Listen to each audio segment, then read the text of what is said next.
예, 오늘은 2부 예배는 고린도전서 3장의 말씀입니다. 말씀의 제목은 하나님의 성전된 나입니다. 누가 뭐라 그래도 구원받은 성도는 그 안에 부활하신 주님께서 성령으로 거하심으로 우리를 하나님의 성전, 교회라고 말하고 있습니다. 그래서 교회는 우리 성전이 가는 곳마다 교회가 되고 움직이는 곳마다 교회가 되는 것입니다. 그래서 우리 예인교회 모든 성도들은 우리 자신이 하나님의 성령이 거하시는 성전임을 알고 가정에서든 직장에서든 어느 곳이든 하나님 앞에 참 예배자로, 참 전도자로, 참 기도하는 자로 응답받으시고 인도받으시기 바랍니다. 아멘. 오늘 3장 1절에 보면 형제들아 내가 신령한 자들을 대함과 같이 너희에게 말할 수 없어서 육신에 속한 자 곧 그리스도 안에서 어린아이들을 대함과 같이 하노라. 이 바울이 고린도 교회 성도들에게 뭐라고 얘기하냐면은 너희들이 아직까지 영적으로는 어린아이하고 똑같구나. 전혀 성장되지 못하고 있구나. 근데 3장 9절에 보면은 뭐라고 말하냐면 우리는 하나님의 동역자들이요 너희는 하나님의 밭이요 하나님의 집이니라 이렇게 말씀하고 있습니다. 우리를 하나님의 동역자라고 말하는데 이 고린도 교회의 성도들은 영적으로 아직까지 어린아이 같은 2절에 보면 내가 너희를 젖으로 먹이고 밥으로 아니하였노니 이는 너희가 감당하지 못하였음이거니와 지금도 못하리라. 너희들이 어린아이와 같은 그런 신앙과 하나님의 말씀을 받을 때도 밥처럼 단단한 말씀으로 받는 것이 아니라 아직까지 젖으로 먹어야 되는 이 말씀을 진짜 깨닫는데 그 영적인 수준이 낮은 거죠. 가장 기초적인 것들을 아직까지 고린도 교회 성도들한테 가르치고 있다는 겁니다. 첫 번째, 바울은 고린도 교회의 성도들을 보고 하나님의 동역자라고 말하고 있습니다. 3장 9절이죠. 그러면서 영적으로는 3장 1절과 2절에 아직까지 성장하지 못한 성장이 멈춤 어린아이 상태라고 말하고 있습니다. 교회를 3년, 10년, 20년, 50년씩 다녀도 하나님의 말씀을 제대로 깨닫지 못하고 늘 염려 걱정하고 항상 기초 단계에 머물러서 자신이 받은 구원에 대해서 늘 의심하고 하나님의 말씀을 믿지 못함으로 시간이 지나도 영적으로 성장하지 않는 그런 상태 속에 있는 성도들과 또 우리 직분받은 자들과 심지어 중직자들조차도 그런 상태 속에 있는 자들이 많이 있습니다. 이 바울이 그런 자를 보고 뭐라고 하느냐 3절에 너희는 아직도 육신에 속한 자로다. 너희 가운데 시기와 분쟁이 있으니 어찌 육신에 속하여 사람을 따라 행함이 아니리요. 이들의 상태가 3장 3절에 육신에 속한 상태입니다. 생각하는 모든 것들이 판단하는 모든 것들이 하나님 앞에 깊은 신앙을 가지고 기도의 비밀을 가지고 응답을 누리는 그런 상태가 아니라 아직도 여전히 육신적으로 시기와 분쟁과 그 다음에 사람들을 비난하고 판단하고 정죄하고 자기 자신의 생각이 우선적으로 가는 육에 속한 자로 살아가고 있다는 겁니다. 우리 이게 굉장히 중요합니다. 육신에 속하는 상태. 이런 교회를 10년, 20년, 30년 다녀도 여전히 육에 속한 상태로 영적으로 성장하지 못하고 어린아이 같은 상태 속에 있다면 하나님은 우리를 동역자로 불렀는데 하나님과 함께 동행하고 하나님 나라의 일에 심부름하기 어렵습니다. 우리가 누가 어린아이, 갓난아이 같은 아이들을 데리고 함께 우리가 전도여행하자, 선교여행하자 하나님이 맡겨주신 직분과 또 사명과 산업 현장에서 어떻게 어른으로서 응답을 받을 수가 있겠습니까? 생각하는 모든 거 자기 주장적이고 비판적이고 시기하고 한마디로 뻑하면 삐지는 거예요. 삐지기 때문에 무슨 말을 못해요. 지난주에도 제가 말씀드렸지만 저희 교회에는 심지어 교역자들이 부교역자들이 그래 삐져요. 뭐 무슨 말만 하면 삐져. 삐지니까 어떻게 됩니까? 말씀에도 삐지고 기도도 안 하는가 봐요. 저한테는 기도한다고 얘기하는데 전혀 기도하는 상태가 아닙니다. 그러니까 저희 교회에 와서 3년, 4년, 5년 지나는데 영적으로 성장이 하나도 안 되는 겁니다. 어떤 사역자는, 어떤 교역자는 저한테 이렇게 얘기했다니까요.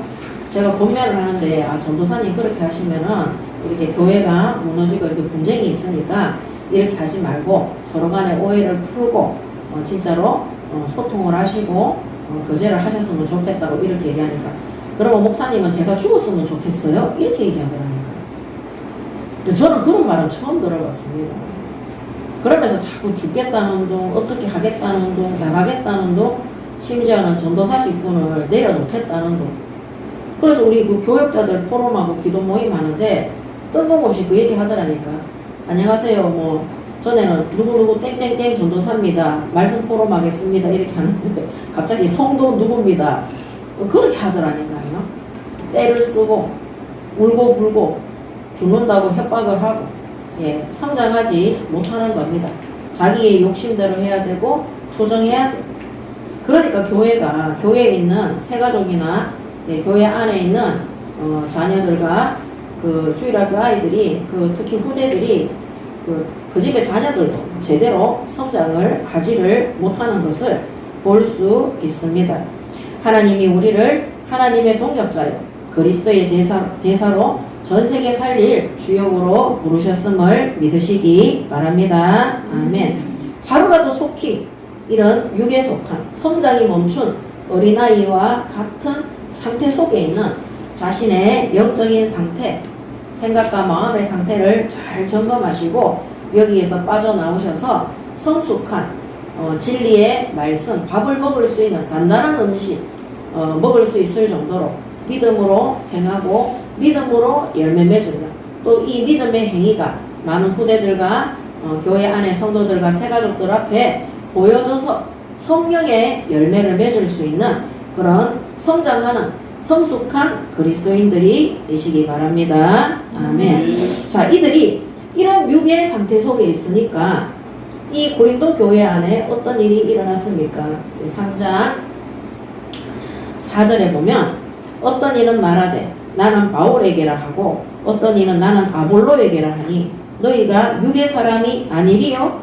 예, 이 고린도전서 2장에 보면은 또 뭐라고 되어 있냐면은 게바는 누굽니까? 베드로죠. 이렇게 베드로 파냐, 아볼로 파냐, 그 다음에는 바울 파냐. 이 세 명 다 뭡니까? 직분이 사도예요. 목사입니다. 목사. 한마디로 교회 안에 라인을 막 만드는 거예요. 교회는 사람의 것입니까? 하나님의 것입니까? 하나님의 것입니다. 예수 그리스도께서 교회의 머리가 되시고 우리는 그 각 지체가 되는 것입니다. 나는 담임 목사파, 나는 부목사님파, 나는 전도사님파, 나는 우리 교회에 능력 있는 저 장로님파, 이렇게 패가 나뉘는 것입니다. 제가 옛날에 개척하기 전에 있었던 그 교회는 담임 목사님과 원로 목사님이 계셨고 또 부목사님들이 한 20명 정도 계셨던 것 같아요. 중요한 건 뭐냐면 그 교회에서 가장 끝발이 뭔지 알죠? 담임 목사 바로 밑에 있는 그런 능력이 있는, 예, 뭔가 권력 있는 목사님이 3분이 딱 계셨어요. 그 밑에 다른 또 부목사님들이 있는 거예요. 그 3 라인 중에 한 라인을 타야 되는 겁니다. 그 3분의 권력 있고 능력 있고 하나님 안 믿는, 제가 봤을 때는 그 목사님들 하나님 안 믿는 목사님, 그 안 믿는 목사님들이었어요. 그 3분의 목사님 밑에 어떤 목사님 밑에든지 그게 라인에 서가지고 줄서가 있어야 돼요. 그래야지 출세가 보장이 되는 거예요. 저는 예배 드릴 때 그런 말씀을 들은 적이 없어요. 아무리 나쁜 목사님이라도 여러분 교회 안에 땡땡 목사 라인을 타시기 바랍니다. 이렇게 메시지하는 목사는 다른 사람도 없습니다. 지구상에. 그런 메시지 전혀 없는데 실제 교회 안에는 게바파냐 아볼로파냐 오늘 바울파냐, 바울이 통탄하면서 그들의 자라지 않은 영적인 상태와 이 육신에 속한 상태를 책망하면서 이거를 얘기하는 거예요. 왜 교회 안에 팔을 나누어서 당파를 찍느냐. 누가 개밥하고 누가 아볼로파고 누가 바울파냐. 특히 오늘 아볼로하고 바울 두 이름만 적어낸 이유가 뭐냐. 개바는 예수님의 수속 제자예요. 어떻게 보면 개바는 예수님께서 직접 임명하고 심지어 마태복음 16장 16절에 보면 최초로 지구 생기고 최초로 주는 그리스도시요 살아계신 하나님의 아들이십니다. 사도행전 4장 12절에 성전 미문에 앉은 안전뱅이가 일어났을 때 대제사장들과 서기관들과 감독관들 앞에서 뭐라 그랬습니까? 천하 사람 중에 구원 얻을 만한 다른 이름을 우리에게 주신 일이 없습니다. 그리스도를 담대히 증거한 예수 그리스도의 절대 제자가 바로 베드로입니다. 그래서 이제 바울이 보면 겸손하니까 이 베드로는 어쨌거나 자기보다는 먼저 사도로 세워진 자잖아요. 딱 빼고 얘기하는 거야. 아볼로하고 네파가 누구냐. 근데 이 장에 보면은 개밥하는 누구냐 딱 이렇게 얘기를 합니다. 그 제가 있었던 그 교회도 그렇게 라인을 나누어서 하는데 제가 질문했다니까요. 부교육자 모임에. 그때 제가 신학생이었으니까 이 교회 안에 그런 라인이 있는데 거기에 안 타면은 우리가 여기서 살아남기 어렵습니까? 실제 그런 라인이 있어서 괴롭힙니까? 모르니까 우리를 지도하시는 그 뭡니까? 이 영적 지도자, 담당 교역자가 사실 솔직하게 말하면 있다고. 자기도 그 라인 타고 있다고. 그렇게 충격적인 얘기를 했어요. 우리가 예수 그리스도의 제자가 돼야지. 하나님이 우리를 사람의 제자 되라고 라인을 만들어서 당파를 싣고 권력을 남용하라고 교회에 목회자라는 부교육자라는 그런 직분을 주신 것이 절대 아닙니다. 근데 교회 안에 왜 그런 것들이 들어와 있습니까? 그런 모든 것들이 세상에서 들어온 것입니다. 세상에서 들어왔다 하면 교회 안에서 당을 짓고 분쟁을 일으키고 시기하고 영적으로 성장하지 못하도록 유혹하고 미혹하고 속이는 사탄들이 교회 안에 있다는 거예요. 이 사탄은요 장사되는 곳으로 갑니다. 사탄은요 정말로 믿음이 충만하고 성령이 충만한 초대교회의 사도행전 1장 14절로 마음을 같이하여 오로지 기도에 힘썼던 거기에는 악령의 역사가 1도 없어요. 성령의 역사만 있습니다. 오직 복음만을 증거했던 안디옥 교회와 바울 목사 팀에는 성령만 역사를 한 겁니다. 그렇다면 교회 안에서 당을 짓고 이렇게 사람으로 교회 안의 지도자들을 팔을 나누어서 분쟁하고 싸우고 시기하는 그 모든 것들은 대부의 사단의 역사지만 실제 사람들이 영적으로 성장하지 않으니까 자신들이 사탄들이 와서 꼬이도록 심부름을 하는 것입니다. 왜 나에게는 자꾸 사탄이 역사하느냐? 내가 영적으로 성장하지 않고 육에 속한 상태이기 때문에 사탄이 시기와 분쟁과 또 사람 때문에 시험 들도록 하고 나는 이 사람 때문에 하나님을 믿고 교회 다닌다. 나는 저 사람 때문에 교회 때리치우고 싶다. 그렇게 하면 안 되는 겁니다. 그래서 5절에 그래서 4절에 나는 바울에게라 하고 다른 이는 나는 아볼로에게라 하고 하니 너희가 육의 사람이 아니리요. 이래. 너희가 육의 사람이다. 영의 사람과 육의 사람이 있습니다. 이 반대가 뭡니까? 육의 사람의 반대가 영의 사람입니다. 이 육에 속했다는 것은 오늘 읽었던 3장 1절에서 3절의 요 사람들입니다. 육신에 속한 상태고 성장이 멈춘 어린아이처럼 영적으로 전혀 자라나지 않는 말씀을 받아도 저처럼 우유처럼 갓난아이처럼 받는 거예요. 그러니까 갓난아이는 배고프면 어떻게 합니까? 울죠. 그러면 부모가 가서 입에 젖을 주든지 우유를 주든지 하잖아요. 맨날 의식주 때문에 시험 들어가 교회 와서 잉이 울고 불신앙하고 돈 때문에 걱정하고 먹는 것 때문에 걱정하고 인간관계 때문에 갈등하고 그게 어린아이 같은 상태인 거예요. 그러니까 어떻게 됩니까? 육에 속한 상태라는 거예요. 그러니까 육의 사람이 된 겁니다. 그래서 사람 가지고 교회 안에서 사람 가지고 편 나눈 그게 바로 육의 사람입니다. 그래서 제가 있었던 그 교회에 제가 그 세 라인 중에 아무 라인에도 안 탔어요. 얼마나 핍박을 받고 제가 박해를 받았는지 모릅니다. 특히 그 세 라인에 최고봉에 있는 목사님은 본격적으로 저를 괴롭혔어요. 나중에 제가 주일학교 고등부에 있는데 제가 너무 사람을 힘들게 해서 견디지를 못하고 제가 나왔다니까요. 자, 5절에 보면 그런즉 아볼로는 무엇이며 바울은 무엇이냐? 그들은 주께서 각각 주신 대로 너희로 하여금 믿게 하는 사역자들입니다. 사역자. 3장 5절에 사역자라고 해요. 사역자. 사역자는 뭡니까? 그리스도를 대신해서, 그리스도의 대사입니다.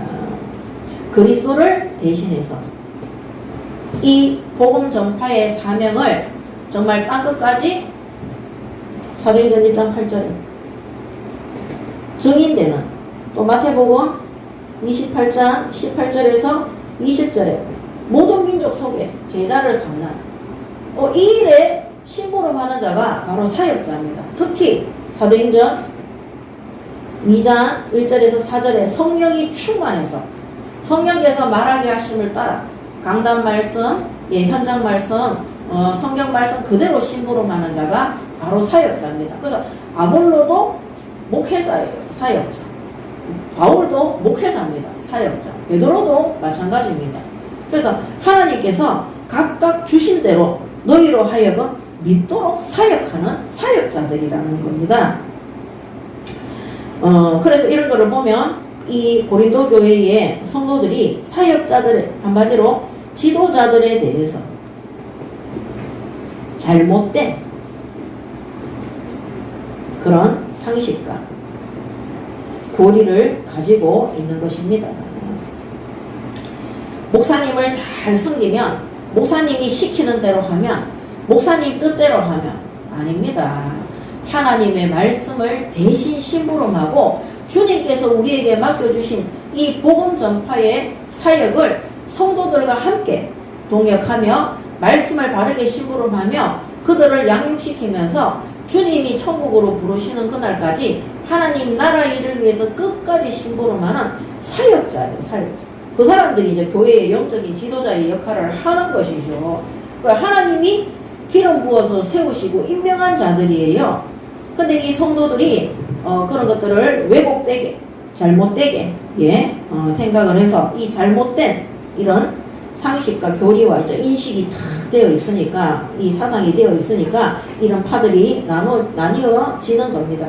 자, 이때 만약에 바울이나 아볼로나 게바, 베드로가 이거를 기쁘게 여겨가지고 내 라인에 줄을 서는 중직자와 성도들이 많이 있구나, 이렇게 하면 나중에 어떻게 되겠습니까? 교회의 성도들이 하나님 믿으러 오겠어요? 사람 비 맞추러 오겠어요? 사람 비 맞추러? 그거는 교회가 아닙니다. 그건 우상 신전입니다. 귀신들이 있다면 어디로 가겠습니까? 그런 교회를 찾아가는 거예요. 그런 목회자, 그런 사역자들은 현장에 영혼 살리는 것에는 관심이 1도 없습니다. 자기 자리를 든든하게 지켜서 라인을 많이 만들어서 팔을 나누는 거예요. 그래서 그런 부교육자들이 개척할 때는 어떻게 합니까? 교회 안에 자기를 따르는 무리를 데리고 개척해서 나가는, 교회를 어렵고 위태하게 만든다니까요. 저는 개척할 때 제가 전도에서 교회에 등록했던 사람들한테 얘기했어요. 혹시 저 따라 나올까봐. 왜냐면 하나님이 저에게 개척할 때 교회 안에 있는 사람들 데리고 개척하라는 말씀을 주신 적이 없습니다. 모세한테는 이스라엘 민족을 출애굽시키라 그랬어요. 그죠? 근데 저에게는 그런 말씀을 준 게 아니었어요. 그래서 제가 전도했던 사람들한테는 내가 여기서 너무 일이 바빠가지고 주일날 교회에 와서 너희들 볼 시간이 잘 없다, 여러분들 볼 시간이 잘 없으니까 알아서 예배드리고 잘 가라고 이렇게 얘기했어요. 그래서 제가 개척하고 2년 3년이 지났는데도 그 교회 담임 목사님 사모님조차도 제가 나가는지를 모르더라니까요. 그렇게 해서 저는 개척해서 하나님이 예비하신 사람들을 만나서 함께 전도운동하고 복음 전파할 수 있도록 여기까지 인도해 오신 것입니다. 교회 안에 사람들을 모으고 또 자기 밑에 사람들을 세우고 이런 교역자들을, 이런 사도들을 경계하시기 바랍니다. 아멘. 이거 경계해야 돼요. 왜 그러냐면은 그렇게 하다 보면 나중에는 하나님 말씀 따라가는 게 아니라 사람의 말을 따라가는 겁니다. 우리가 전에 있던 교단에서 나온 이유가 무엇입니까? 성경 말씀 따라가는 게 아닌 거예요. 그 교단에 그 목사의 말을 따라가는 겁니다. 개인의 소견을. 개인의 이게 뭡니까? 이런 잘못된 상식과 교리와 그 인식들을 따라가기 때문에 시간 지나면 지날수록 교회 안에 사람들이 그 밑에는요, 성공하고 싶은 목사들로 다 모여드는 거예요. 그러니까 거기에서 도덕적으로, 윤리적으로, 성적으로 부패하고 타락하고 하나님 앞에 드렸던 그 헌금을 받아서 본인의 사치품과 본인이 즐기고 싶은 쾌락적으로 그 물질을 다 쓰고 있는 겁니다. 우리는 그거 알고 있습니까? 몰랐어요. 당연히 세계 선교를 위해서 30년 동안 저는 무명으로 헌금했는데, 이름도 안 쓰고 헌금했는데, 그 헌금들이 전도 선교를 위해서 쓰임 받는다고 그렇게 생각을 하지, 그런 교역자들이 자신들의 쾌락과 사치, 향락을 위해서 쓴다고 생각인들 했겠습니까?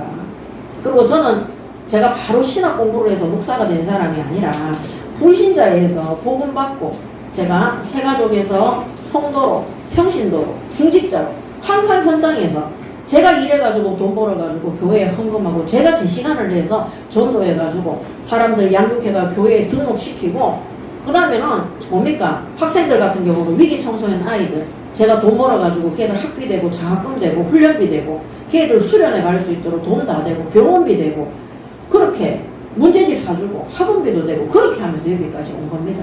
그랬기 때문에 저는 무엇을 하냐면은 교회 안에 정말 성도들은요, 하나님 앞에 헌신하고 싶어 하고 정말로 전도하고 싶어 하고 복음 전하고 싶어 한다는 거. 왜냐면 그게 제 모습이었기 때문에.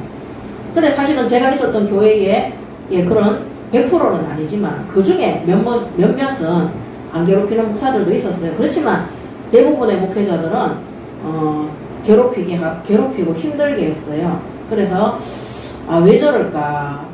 왜 나는 내가 돈 벌어가 교회 헌금하고 내가 현장 가서 복음 전하고 내가 내 시간을 내서 말씀을 양육을 해서 내한테 등록하는 게 아니라 교회에 등록하고 그 목사님들 교구에 그 교구를 합니까? 거기에 성도들이 될 수 있도록 하는데 왜 그렇게 모함을 하는지, 그게 왜 그러냐, 이겁니다.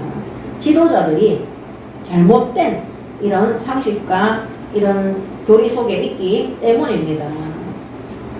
그래서 저는 그때 결단했어요. 나는 절대 저런 교역자가 되지 않겠다. 하나님이 신학교로 저를 불렀을 때 나는 절대 저런 사역자가 되지 않겠다. 결단을 했습니다. 그리고 제가 교회를 또 개척한 이후에 또 제가 교역자의 자리에 있으니까 또 성도들이 또 그런 상태를 제가 알게 되겠더라고요. 근데 이제 저희 교회는 불신 현장에 온 사람은 정말 드물고요. 거의 다 그 전에 있던 교단에서 오신 분들이에요. 그래서 제가 깨달은 것은 그 전에 있던 교회에서 그런 목회자들을 통해서 잘못된 거, 틀린 거 너무 많이 배우고 왔다는 거. 그래서 처음에는 그런 분들과 함께 지교회 운동을 하고 사역을 하는데 그 전에 잘못 들어갔던 것들을 빼내는 작업을 하는데 3년에서 5년이 걸립니다. 이 예배를 드리는 거, 하나님 앞에 기도하는 거, 응답받는 거, 그 모든 기준이 이런 상태였어요. 성장이 멈춘, 육에 속한 상태.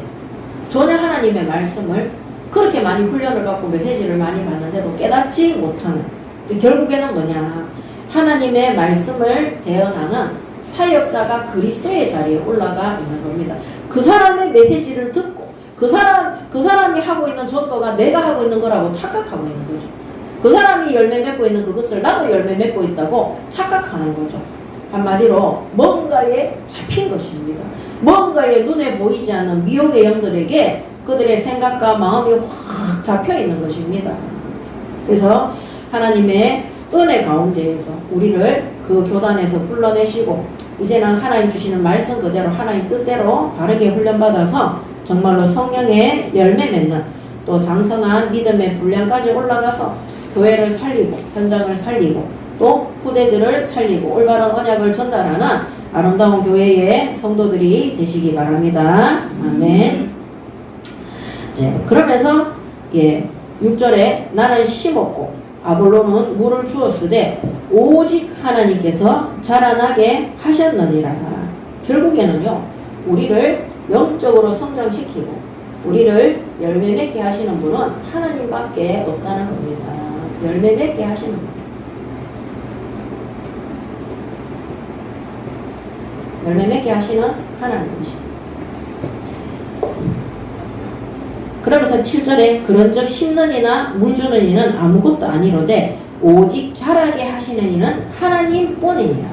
그래서 영적으로 육적으로 신령한 사람으로 성장시키는 분은 하나님밖에 없으시다는 겁니다.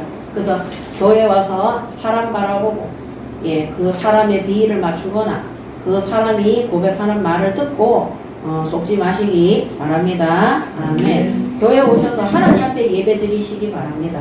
그리고 하나님 앞에 기도하시고 정말로 우리 사역자들은 바울처럼 교회 안에 있는 성도들이 아볼로파냐 그 다음에 개바파냐 바울파냐 이러면서 사람을 믿고 의지해서 시험 들도록 영적으로 자라지 않도록 하는 것이 아니라 정말로 교회 안에 새가족이나 우리의 자녀들이 하나님 앞에 진정으로 예배드림으로 하나님 앞에 응답받아서 시간 가면 갈수록 성령의 열매를 맺고 제자의 열매를 맺고 전도와 선교의 열매를 맺는 아름다운 그리스도인의 삶을 살아갈 수 있도록 우리 사역자들이 도와주시기 바랍니다. 아멘. 하나님이 열매 맺게 하시는 거예요.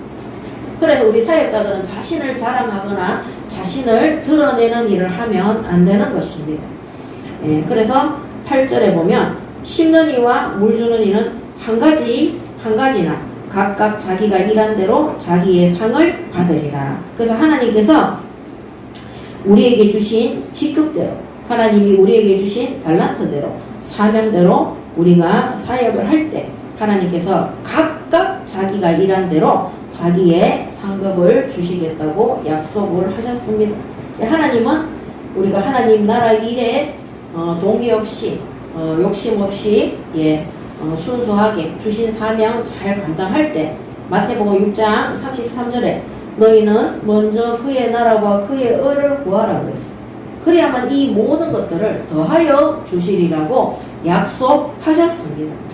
하나님은 항상 우리에게 좋은 거 주시기를 원하십니다. 영적으로 잘 자라게 하고 하나님이 맡기신 직분에 충성하시기 바랍니다. 아멘. 게으르거나 나태한 자에게 중요한 곳간의 열쇠를 맡길 자는 없습니다. 도둑질하고 훔치는 자에게도 하늘의 열쇠를 하나님은 맡기시지 않습니다. 하나님이 내게 주신 직분에 충성하고 깨끗하게 사명 감당할 때 하나님이 하늘의 상급도 준비되어져 있지만 이 땅에서 구하지 않은 것까지 하나님께서 더하여 주시는 것입니다. 자, 그래서 우리를 하나님의 동역자로 불렀다. 마지막 9절에 우리는 하나님의 동역자들이요 너희는 하나님의 밭이요 하나님의 집이니라. 아멘. 여기 고린도전서 3장 9절입니다. 우리가 하나님의 동역자. 그래서 바울이 고린도 교회 성도들에게 너희가 하나님의 동역자고 그 다음에 너희는 하나님의 밭이요. 이 말이 뭐냐? 이 밭은 성도들을 얘기합니다. 하나님이 교회 안에 밭. 그래서 그 밭에 씨를 뿌렸을 때 좋은 열매 맺고 나쁜 열매 맺고 다 나오죠. 씨를 뿌리는 자는 누굽니까? 하나님이 씨를 뿌리잖아요. 그럼 농부는 뭐 해야 돼요? 물을 주고 가꾸어야 되는 거예요. 그 다음에 자라게 하시는 이는 누굽니까? 하나님인 거예요. 그래서 여러분들이 하나님의 동역자로 심부름을 하시는데 시간이 지나면은 열매를 맺도록 되어 있어요. 그때 하나님이 우리에게 똑같이 복음의 씨를 주시고 우리에게 직분을 주시고 똑같이 능력을 주셨는데 우리가 말씀으로 기도로 그 다음에 현장으로 순종함으로 준행함으로 심부름하면서 교회 안에 하나님이 심으신 그 밭의 씨들이 시간이 지나면 열매를 맺는데요. 그때 진짜 성령의 열매, 제자의 열매, 전도 선교의 열매, 성화의 열매를 맺게 됩니다. 어떤 사람은 열매 없이 맨날 성장이 멈춘 어린아이 같은 육에 속한 사람들만 그 사역자들 밑에 있다. 그러면 하나님의 상급도 없겠지만 그런 하나님께 정말로 진실로 하나님의 동역자가 아니라는 겁니다. 그래서 하나님의 밭이요 하나님의 집이니라. 하나님의 성전이니라. 우리가 한번 보낸 인생 주님이 부르시는 그날까지 하나님이 우리에게 맡겨주신 현장 또 교회 안에 교회 밖에 또 특히 우리 가정 안에 자녀들 또 우리 후대 이런 현장 속에 이 현장을 살리고 정말 성령의 아름다운 열매 맺는 우리 예인교회의 모든 사역자들, 하나님의 동역자들 되시기 바랍니다. 아멘. 히브리서 5장 12절에서 14절에 보면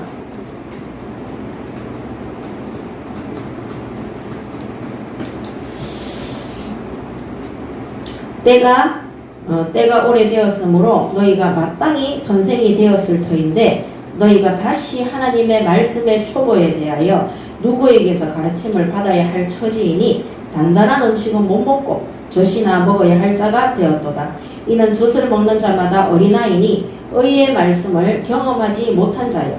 단단한 음식은 장성한 자의 것이니 그들은 지각을 사용함으로 연단을 받아 선악을 분별하는 자이니라. 이렇게 기록되어져 있습니다. 그래서 하나님의 동역자들은 젖을 먹는 어린아이 같은 상태가 아니라 단단한 장성한 분량의 연단을 통해서 선악을 분별할 수 있는 올바른 동역자로 훈련을 받으시고 응답 받으시기 바랍니다. 아멘. 그럼 그때부터 어떻게 됩니까? 요한복음 8장 32절에 진리가 너희를 자유케 하리라 그랬습니다. 진리를 알지니 진리가 너희를 자유롭게 하리라. 하나님의 말씀, 하나님의 복음, 하나님의 능력이 이 장성한 분량의 믿음 가운데 있는 하나님의 동역자들을 통해서 자유케 하리라. 어디든 어느 곳에 있든지 정말 교회의 열매, 성령의 열매, 응답의 열매를 맺을 수 있도록, 그래서 아무 곳에도 올무가 잡히지 않고 아무 곳에도 제한을 받지 않고 정말로 시공간을 초월하면서 우리가 하나님 앞에 기도하고 있을 때 하나님께서 저 땅 끝에 있는 현장까지 열매 맺을 수 있도록 인도해 주시는 것입니다. 이것이 바로 하나님의 동역자입니다. 자, 그렇다면 두 번째 3장 16절에 보면 너희가 하나님의 성전인 것과 하나님의 성령이 너희 안에 계시는 것을 알지 못하느냐 질문입니다. 자, 두 번째 하나님의 동역자, 그 다음에 하나님의 성전입니다.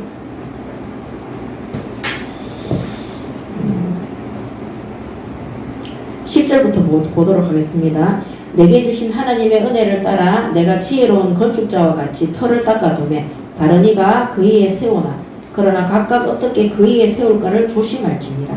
이 닦아둔 것 외에 능히 다른 터를 닦아줄 자가 없으니 이 터는 곧 예수 그리스도라. 그래서 예수님을 믿음으로 영접한 사람들은 그가 구원받은 하나님의 성전이 되는 것입니다. 그래서 우리 안에 예수의 영, 성령이 있는 자들은 하나님의 나라가 이곳에 임하여 있고 하나님의 뜻과 계획 그대로 심부름하도록 되어 있습니다. 그래서 능히 다른 터를 닦아줄 자가 없으니 이 터는 곧 예수 그리스도라. 3장 몇 절입니까? 11절이죠. 이 터가 바로 곧 예수 그리스도다. 그것이 바로 하나님의 성전입니다. 그래서 모든 것들이 이 터, 이 바디에 복음의 이 예수 그리스도의 복음의 기초를 둔다는 것. 모든 시작, 교회의 시작은 마태복음 16장 16절에 예수께서 그리스도이심을 믿고 고백하고 그 그리스도를 주인 삼은 자가 하나님의 성전이 되는 것입니다. 만일 누구든지 금이나 은이나 보석이나 나무나 풀이나 짚으로 이 터 위에 세우면 각 사람의 공적이 나타날 터인데 그 날이 공적을 밝히리니 이는 불로 나타내고 그 불이 각 사람의 공적이 어떠한 것을 시험할 것임이라. 자, 누구든지 금이나 은이나 보석이나 그랬어요. 금이나 은이나 보석은 바로 성령의 열매, 하나님의 말씀, 성령의 역사를 얘기하고 있습니다. 예. 그 다음에 어떤 사람은 나무나 풀이나 짚이나, 이것은 철학, 사상, 인간의 지혜, 세상 학문을 얘기하고 있습니다. 어떤 사람은 하나님의 말씀과 성령의 역사 속에 공적을 세우고, 어떤 사람은 세상의 철학이나 지혜나 사상을 가지고 공적을 세우는데 13절에 보면 각 사람의 공적이 나타날 터인데 그날이 공적을 밝히리니 이는 불로 나타나고 그 불이 각 사람의 공적이 어떠한 것을 시험할 것이니라. 만일 누구든지 그 위에 세운 공적이 그대로 있으면 상을 받고 누구든지 그 공적이 불타면 해를 받으리니 그러나 자신은 구원을 받되 불 가운데에서 받은 것 같으니라. 이렇게 기록되어져 있습니다. 그래서 우리는 시간이 지나면 성령의 열매인지 이것이 인간의 사상과 철학에서 나온 열매인지 반드시 결과가 나오도록 되어 있고 심판받도록 되어 있고 불로 연단받도록 되어 있음을 말하고 있습니다. 그렇다면 하나님의 성전된 우리는 금이나 은이나 보석으로 금이나 은이나 보석으로 3장 12절이죠. 성령의 역사와 하나님 말씀의 역사로 열매 맺으시기 바랍니다. 아멘. 그래서 이거는요, 시간이 지나면은 진짜 저 사람이 교회 맞다. 우리 예인교회가 하나님이 세운 성전이 맞고 하나님의 뜻대로 심부름하는 것이 맞다면 시간이 지나면은요, 진짜 복음이 이 기초라 그랬잖아요. 이 터가. 이 예수가 그리스도는 이 복음으로 우리가 동기 없이 3년간의 훈련 속에서 심부름 하잖아요. 나중에 금과 같은, 은과 같은, 보석과 같은 성령의 역사, 이 말씀이 성취되어지는 역사, 이런 성령의 열매를 우리 모든 성도들과 우리 교회가 받게 됨을 믿으시기 바랍니다. 아멘. 그래서 시간 지나면은요, 정말 이 성령 열매 맺는 사람 있고요. 말씀 열매 맺는 사람 있고요. 제자 열매 맺는 사람 있고, 전도 선교의 열매 맺는 사람이 있습니다. 시간 지나면은요, 이 사람이 인본주의를 썼구나. 결국 이 사람이 세상 기준을 가지고 했구나. 그래서 성령의 열매가 아니라 뭡니까? 세상의 열매, 육신적인 열매에 대한 대가를 다 받는 그 공적이 판가름 나는 날이 오는 겁니다. 그게 언제 오는 줄 압니까? 불 가운데 연단된다 그랬잖아요. 큰 환난과 시험이 왔을 때 그때 이게 나타납니다. 큰 환난과 시험이 왔을 때 정말 불신앙하고 하나님을 대적하고 낙심하고 불평불만하는 사람이 있는가? 그럼 그 사람은 지금까지 교회 다닐 때 뭐로 다녔다는 거예요? 자기의 생각과 지식과 판단으로 다닌 겁니다.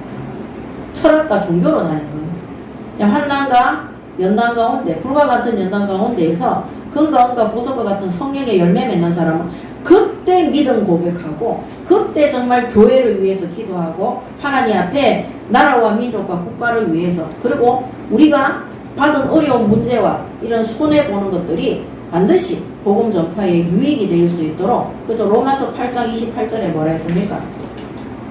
모든 것이 하나님을 사랑하는 자, 그 뜻대로 부르심을 입은 자들에게는 모든 것이 합력하여 선을 이룬다 그랬어요. 이런 성령의 열매, 말씀 역사, 열매를 맺도록 되어 있는 것입니다. 그래서 저도 언제 믿음이 굳건해지느냐, 오히려 응답받았을 때는 조심해야 돼요. 우리가 교만해질까봐. 우리 장로님들 앞으로 큰 축복 받으실 거예요. 정말 현장에 이거는 정말 자랑과 교만이 아닙니다. 우리가 지난 7년 동안 단 하루도 빠짐없이 현장에서 복음 전하고, 남들이 예수에 미쳤다는 둥, 무슨 코로나 때도 현장 가서 복음 전하냐고 막 욕하고 이랬는데, 어제 저희 교회 전도인하고 둘이 잠깐 얘기를 했는데, 목사님 사실 우리가 코로나 때 제일 현장 더 많이 갔다는 거예요. 맞습니다. 전부 다 마스크 쓰고 모든 교회들은 현장 가서 복음 전하는 거 하나님의 뜻이 아니라고 복음을 전하는 것을 막을 때도 우리는 현장 가서 계속해서 복음 전했어요. 그때 환난과 어려움 속에서도 끝까지 복음 전파에 심부름하는 우리 중직자분들은 하나님께서 자손 천대만대까지 축복하시고 복을 반드시 내리실 것입니다. 근데 중요한 거는요, 그 복이 영적인 것으로도 오지만 육신의 복으로도 옵니다. 경제의 축복으로도 오고 건강의 축복으로도 오고 자녀들이 성공하는 축복으로도 올 수 있습니다. 그때 조심하셔야 돼요. 그때 우리 마음속에 교만한 것들이 들어가요. 마치 내가 했는 것처럼, 내가 하나님 앞에 잘했는 것처럼. 그래서 너희가 손줄로 알거든 넘어질까 조심하라 그랬죠. 저는 오늘 새벽에도 예, 정말로 이 말씀 계속해서 하나님께 기도하고 준비할 때 전 교단에 있는 목사님과 거기에 있는 성도들과 중직자들을 위해서 간절히 기도했습니다. 정말로 회개하고 모든 것들을 다 내려놓고 하나님의 징계를 받고 그들이 진짜 이 구원을 회복할 수 있도록 징계를 받아야 돼요. 그리고 징계를 받는 자들은 정말 회개를 해야 되는 거예요. 어렵고 힘들 때는 하나 되어서 정말 현장에서 복음 전했어요. 틀린 교리든 잘못된 교리든 간에 예수가 그리스도라고 증거한 것이 잘못된 것입니까? 그건 아니잖아요. 바울도 그렇게 얘기했어요. 우리가 틀린 것이든 잘못된 것이든 현장에 복음이 전파되는 그것으로 나는 기뻐한다고 했어요. 우리는 그 복음 전파되는 것 때문에 온갖 수모와 멸시 속에서도 전파했는데 하나님께서 응답하시고 축복을 하시는 거예요. 어마어마한 경제의 축복과 많은 사람들과 그 다음에 명예와 권력과 능력의 축복을 주셨는데 그 축복은 영육 간의 축복은 더 큰 하나님 나라 이 복음 전파를 위해서 그리고 마지막에 우리가 후대에게 정말 이 모세가요 가나안 땅에 들어가기 직전에 하나님이 불러가셨잖아요. 모세는 가나안 땅에 들어가면 모세 자체가 신이 돼요. 신. 왜냐하면 홍해를 하나님이 갈랐지만 모세가 지팡이 들 때 갈른 거예요. 모세가 돌을 치니까 그 지팡이 통해서 물이 터져 나왔어요. 모세가 하나님 앞에 서가 있는데 이스라엘 민족이 모세를 원망할 때 하나님이 니를 대적하는 거는 나를 대적하고 내가 너를 하나님처럼 되게 하겠다고 얘기했어요. 그래서 하나님이 이 모세를 가나안 땅 입구에서 마지막 신명기 기록했죠. 그러고는 모세를 불러가시는 거예요. 가나안 땅에 가서 우상되지 않도록. 그래서 하나님이 우리에게 크게 응답하시고 능력 주시고 영역 간에 응답 주실 때 그때 하나님 앞에 우리가 겸손하게 이 모든 것들은 하나님의 역사고 하나님께서 계속해서 우리에게 주신 건강과 부와 모든 육신적인 열매는 너희가 먼저 그의 나라와 그의 의를 구하라 그리하면 나머지도 더하여 주셔서 주신 그 모든 것들은 한 번도 이 복음 듣지 못한 미지 현장 암흑 속에 있는 그 현장의 복음을 전파하고 또 우리 한국 안에 들어와 있는 가민족들과 그런 후대 현장에 복음 전파하라고 주신 하나님이 주신 능력인 거예요. 그것을 마치 내가 이미 처음부터 가지고 있었는 것처럼 그렇게 교만한 자의 자리에 올라갔을 때 이런 어마어마한 망신을 받고 징계를 받는 겁니다. 여러분 하나님이 징계도 아무한테나 징계를 하시는 게 아닙니다. 회개할 때 징계를 주시는 거예요. 회개 안 하면은요 하나님이 징계 안 하는 사람들은요 징계 안 하는 교회는요 계속 악한 일 그거 하도록 내비둡니다. 회개하는 마음을 안 주시는 거예요. 그래서 그 마음이 여전히 강팍해서 나중에는 심판받도록 되어 있어요. 징계는요 돌이켜서 회개하고 돌아오는 것이 심판은 그냥 하나님의 진노 아래 진멸당하는 것입니다. 그래서 너무나 무서운 거 아닙니까? 한때는 같이 복음 전파했는데 그래서 우리가 정말로 하나님 앞에 응답 받을 때 우리가 조심하고 그거 진짜 응답 아니라는 거. 진짜 응답은 뭡니까? 우리가 천국에 가서 받는 상급이 진짜 응답임을 믿으시고 이 땅에서는 전도의 열매, 정말 성령의 열매, 제자의 열매, 교회가 세워지는 하나님이 기뻐하시는 성경 그대로의 열매 맺는 그것이 진짜 응답임을 아시고 그때는 환난이 와도 응답이 와도 부요함이 와도 그 다음에 뭡니까? 가난함에 처해도 어려움에 있어도 모든 것들을 기뻐하는 그것이 기뻐하는 감사하는 그 마음을 주는 것이 하나님이 주시는 응답임을 믿으시기 바랍니다. 아멘. 제가 어저께도요 현장에 복음 전화를 갔는데요 그 현장에 그 뭡니까 제가 그 상담하러 갔어요. 갔는데 그 불신자인데 저보고 뭐라 하냐면은 자기는 어린이 재단을 만들고 싶다는 거예요. 자기는 평생의 꿈이 후대를 살리는 거라는 거. 제가 깜짝 놀랐어요. 그러면서 이분이 이거 뭡니까 이거 컴퓨터로 디자인하는 사람인데 자기가 어렸을 때 부모한테 학대를 많이 당했대요. 그래서 자기가 지금 어른이 돼서 결혼을 하고 자녀를 낳아서 보니까 너무 이렇게 저보고 하는 말이 마음이 아픈 아이들이 있잖아요. 그런 애들을 보면 지나칠 수가 없다는 거예요. 그래서 어떨 때는 그런 애들을 집에 데리고 와서 먹이고 씻기고 같이 살았다고까지 얘기하더라고요. 제가 깜짝 놀랐어요. 그래서 제가 어제 이 상담 얘기하면서 잠깐 복음을 전했는데 이분이 하는 말이 너무너무 자주 만나고 싶다는 거예요. 그래서 합력해서 선을 이룬다. 우리는 이 말씀을 붙잡고 있는데 그분은 뭐라 하냐, 협력해서 진짜 어린이 재단을 만들고 싶다고 그렇게 협업해서, 저도 모르게 아멘 이랬거든요. 이분은 불교 신자예요. 그래서 하나님을 믿지 않는 불신자들 중에도요, 후대를 안타깝게 여기고 자기 집을 개방하고 욕심 없이 그들을 돕고 살리는 일에 심부름하는 사람이 있더라니까요. 어린이 재단을 놓고 간절히 소원하면서 그것 때문에 상담받으러 오더라니까요. 그래서 그런 현장을 보면서 오늘 우리가 불신자들보다 못해서 되겠습니까? 우리 안에 거룩한 하나님의 영이 있는데, 그래서 우리가 여기 15절에 보면 14절에 만일 누구든지 그 위에 세운 공적이 그대로 있으면 상을 받고 누구든지 그 공적이 불타면 해를 받으리니 그러나 자신은 구원을 받되 불 가운데에서 받은 것 같으리라. 심판 가운데에서 받는 것이죠. 그래서 우리가 하나님이 반드시 우리가 지금까지 주신 직분 속에서 심부름한 것 하나님이 판단하시고 상금을 주시고 또 연단하시는 겁니다. 16절에 너희는 너희가 하나님의 성전인 것과 하나님의 성령이 너희 안에 계시는 것을 알지 못하느냐. 누구든지 하나님의 성전을 더럽히면 하나님이 그 사람을 멸하시리라. 하나님의 성전은 거룩하니 너희도 그러하니라. 아멘. 그래서 우리가 하나님의 성전임을 알고 하나님이 거룩하니 우리도 거룩하라고 그랬어요. 고린도전서 3장 16절에서 17절의 말씀입니다. 이 말씀 이번 주간에 계속 묵상하시면서 하나님의 성전인 것과 하나님의 성령이 우리 안에 내 안에 계시는구나. 누구든지 하나님의 성전을 더럽히면 하나님이 그 사람을 멸하신다고 그랬어요. 우리 일부 예배 때 우리가 성적인 문란에 대해서 말씀드렸죠. 우리가 하나님 앞에 범죄하면 하나님께서 언젠가는 그 사람을 진멸하시는 그건 심판입니다. 징계를 받을 때 기뻐하셔야 돼요. 그래서 하나님의 성전은 거룩하니 너희도 그러하니라. 그래서 날마다 18절에 아무도 자신을 속이지 말라. 너희 중에 누구든지 이 세상에서 지혜가 있는 줄로 생각하거든 어리석은 자가 되라. 그리하여야 지혜로운 자가 되리라. 4절에 하나님의 지혜 속에 들어가시기 바랍니다. 아멘.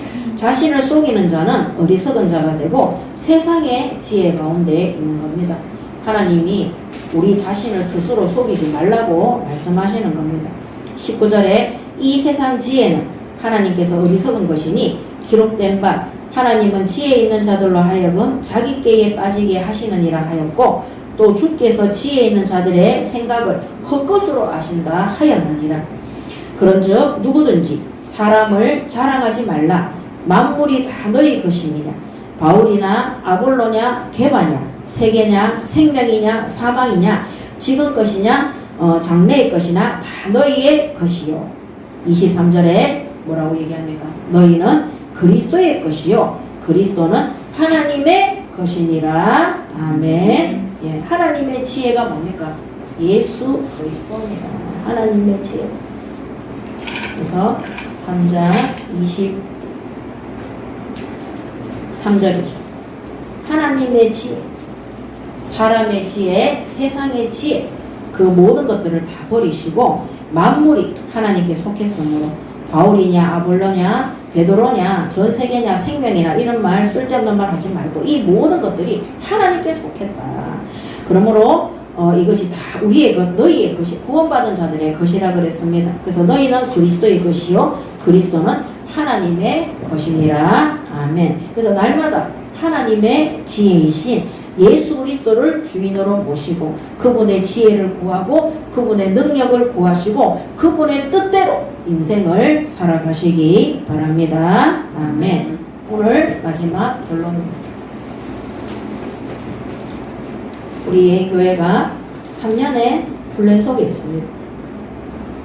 이 플랜 속에서 오늘 이런 하나님의 동역자로 부르셨음을 알고 날마다 하나님 앞에 개인 플랜을 짜시기 바랍니다. 그리고 세 번째는 하나님께서 맡겨주신 각 지교의 사역자들이 계실 겁니다. 그 지교회를 향한 그 지역을 향한 플랜을 짜시기 바랍니다. 나는 내가 살고 있는 이 지역에서 하나님의 지혜를 구하세요. 이 그리스도 안에 계속해서 단을 쌓고 기도하고 예배하면서 한번 들어가 보세요. 제가 이 지역에서 정말 응답 받으시려면은 진짜 8324 한번 해보시기 바랍니다. 이제는 8324를 어떻게 하느냐. 주일 예배, 또 새벽 예배, 또 주중 공예배, 나머지는 성경으로 하시기 바랍니다. 나는 예를 들어가지고 하루에 드리는 예배가 뭡니까? 주일 예배, 새벽 예배, 경건에 뭐 이렇게 하면 4개 정도, 3개, 4개 정도, 3개입니까? 공예배까지 합치면 4개 정도 되잖아요. 그러면 나머지 4개는 뭘 하면 됩니까? 성경으로 하면 되는 거예요. 나는 창세기 뭡니까? 신명기 하겠다. 2개는 구약에서 2개. 나머지는 또 신약에서 1개는 마태복음하고 1개는 나는 로마서를 하겠다. 이렇게 해서 구약에 2개, 신약에 2개. 이렇게 하다 보면은요, 정말로 내년 8월 31일까지 성경 1도 반드시 합니다. 그냥 1도 하는 것이 아니라 성경 안에 있는 하나님의 지혜가 무궁무진하게 예수 그리스도 복음을 통해서 하나님께서 우리를 통해 나타나도록 그렇게 하시는 겁니다. 그래서 여러분들이 안 믿으실 수도 있는데 저는 불신 현장에서 8324를 하면서 정말 우리 학부형들이 저에게 제일 많이 했던 말이 선생님 너무 똑똑하고 아이들은 저보고 천재라고 불렀어요. 천재 선생님. 선생님은 세상에서 모르는 게 없는 것 같다면서. 어저께도 제가 상담하는데 그 디자이너 되시는 그분이 제가 10분도 얘기 안 했어요. 한 5분 정도 얘기 딱 했는데 제가 이렇게 사람을 확 빨아들이면서 이렇게 저한테 답이 되는 말은 처음이었어요. 막 이렇게 얘기하는 거예요. 저는 그냥 볼로 얘기했는데도 그게 오랫동안 저한테 딱 습성이 되어 있는 거예요. 딱 사람의 말을 듣고 그 사람에게 필요한 것을 딱 전달하는 것이 저한테 체질이 딱 된 거예요. 그러니까 너무 자기한테 막 답이 된다면서 나중에 저희 교회 장모님 불러가 같이 이야기를 하는데 그분이 막 어린이 재단 만들고 싶다 해나누게 그 다음에는 막 제가 그래서 제가 상담에 대해서 잠깐 얘기를 하는데 선생님이 하는 그것이 바로 상담입니다 이렇게 하니까 너무 감동받아가지고 제가 아이들하고 만든 작품을 보여주겠다면서 막 만들기 힘든 작품도 들고 와가 막 자랑하고 막 이랬어요. 여러분 하나님의 지혜 속에 들어가는 8324를 한번 해보시기 바랍니다. 아멘. 그러면요 그리스도 예수 안에 있는 이 어마어마한 능력이 불신 현장에 또 후대 현장에 모든 산업 현장과 그 다 들어있는 것이 지역 현장이잖아요. 여기에 나타나도록 되어 있습니다. 저는 이 8324로 하나님 앞에 집중하는 그 성경으로 예배 드리니까 또 시간도 더 짧습니다. 여러분 있는 것은 한 3장에서 4장 해가지고 그렇게 시작 기도문 쓰고 마무리 기도문 쓰고 정말로 내가 직장에 있을 때는 너희가 하나님의 성전임을 알지 못하느냐 이랬잖아요. 그러면 직장에서 다 그거 하면 되는 거예요. 집에서 그럼 집도 내가 성전이니까 예배 드리는 거예요. 저는 이것만 했는데 모든 사람들에게 답이 됐어요. 근데 절대 안 교만해집니다. 왜 안 교만해지느냐? 이 하나님의 지혜가 우리에게 임하면은요 이것이 내 능력이 아니라는 것을 성령께서 너무 적나라하게 깨닫게 하십니다. 그래서 너무 감사하고 기쁘고 진짜 하나님 뜻대로 해야 되겠다. 거기에 결단하게 됩니다. 자, 이랬을 때 오늘 하나님께서 우리에게 주신 직분, 플랜. 내가 중직자로서 교회를 위해, 현장을 위해, 우리 후대를 위해서 어떻게 할 것인가. 정말 지도가 나옵니다. 그 다음 어떻게 됩니까? 하나님께서 직업을 통한 학생인지 그 다음에 뭐 직장인지 이런 직업, 달란트를 통해서 플랜을 짜시기 바랍니다. 그래서 우리가 지금까지 신학생들은 직장이나 이런 관련된 곳이 없으니까 5년씩, 7년씩, 뭐 우리 이상희 전사는 14년씩 노방전도를 그렇게 했어요. 노방전도를 현장 가서 그렇게 해서 뭐 1000명씩 우리가 다 영접시키고 했잖아요. 근데 이제 그 사람들은 다음번에 만날 기회가 희박합니다. 그죠? 말씀으로 양육하기가 힘들어요. 그리고 정말 노방전도를 우리가 좀 뻔뻔해야 되거든요. 저도 제일 힘든 게 노방전도에 모르는 사람한테 가가 막 친한 척 하면서 물론 성령이 충만하면 할 수도 있는데 근데 거의 다 일회성으로 영접으로 아니면 복음 듣는 것으로 끝나는 경우가 많습니다. 근데 우리가 직장을 다 가지고 있잖아요. 직업을 다 가지고 있잖아요. 그럼 어떻습니까? 매일 만나야 돼. 출근하니까. 그 다음에 일주일에 한 번이라도 만나야 돼. 그리고 또 뭡니까? 또 돈도 줍니다. 그래서 저는 옛날에 저희 남편이 무능해서 직장 생활을 못해서 제가 학원을 하고 직장 생활을 했는데 생각해보니까 저희 남편의 무능이 최고의 응답이었어요. 그렇기 때문에 저는 제 직업과 산업 현장을 통해서 마음껏 전도운동 할 수 있었고 지교회를 세우고 전문교회를 세우고 미션원까지 세울 수 있었기 때문에 로마서 8장 28절에 모든 것이 합력해서 선을 이루는 하나님의 응답이었습니다.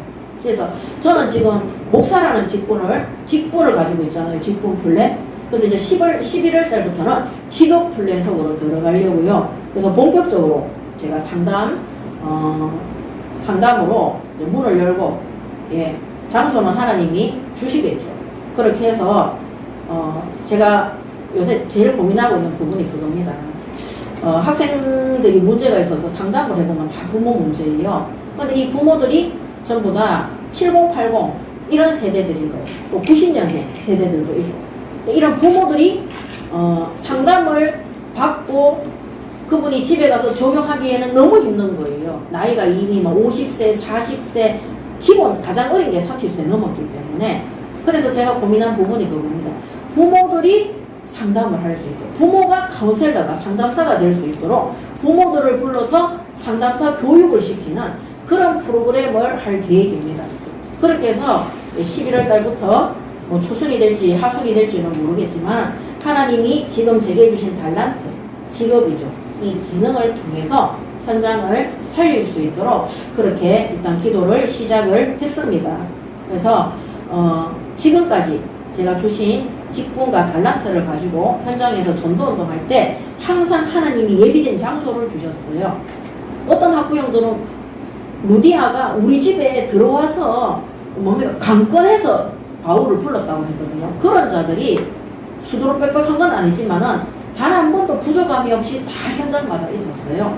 있었기 때문에 이번에도 하나님께서 그렇게 문 열어주실 줄 저는 믿고 또 하나님 앞에 이거를 향한 특히 지역의 플랜 이 8324를 통해서 하나님이 내게 주신 직분과 또 달란트 직업을 통해 3년의 플랜 속에 진짜 응답받기를 원합니다. 오늘 말씀의 제목이 하나님의 성전된 나입니다. 이게 바로 교회입니다. 결론 하나님의 성전 누굽니까? 나 교회입니다. 이 일에 끝까지 심부름하는 예인교회 되시기 바랍니다. 아멘. 기도하겠습니다. 하나님 은혜를 감사합니다. 오늘 고린도전서 3장의 말씀을 통해서 교회 안에 분쟁과 분파로 영적으로 성장하지 않고 또 하나님 보시기에 악한 일에 쓰임받는 성도들이 아니라 오늘 장성한 분량 가운데 하나님 앞에 믿음의 분량이 높아져서 하나님의 뜻에 합당한 또 하나님의 지혜로 충만하여져서 하나님의 지혜인 이 예수 그리스도를 전 세계 현장에 전파하고 하나님이 맡겨주신 개인 인생의 플랜과 또 직장과 또 지역과 또 개인과 모든 직업 현장에 하나님 나타날 수 있도록 그 일에 심부름하는 예인교회 될 수 있도록 하나님 축복하시고 인도하여 주시옵소서. 감사드리며 우리 주 예수 그리스도 이름으로 기도드립니다. 아멘.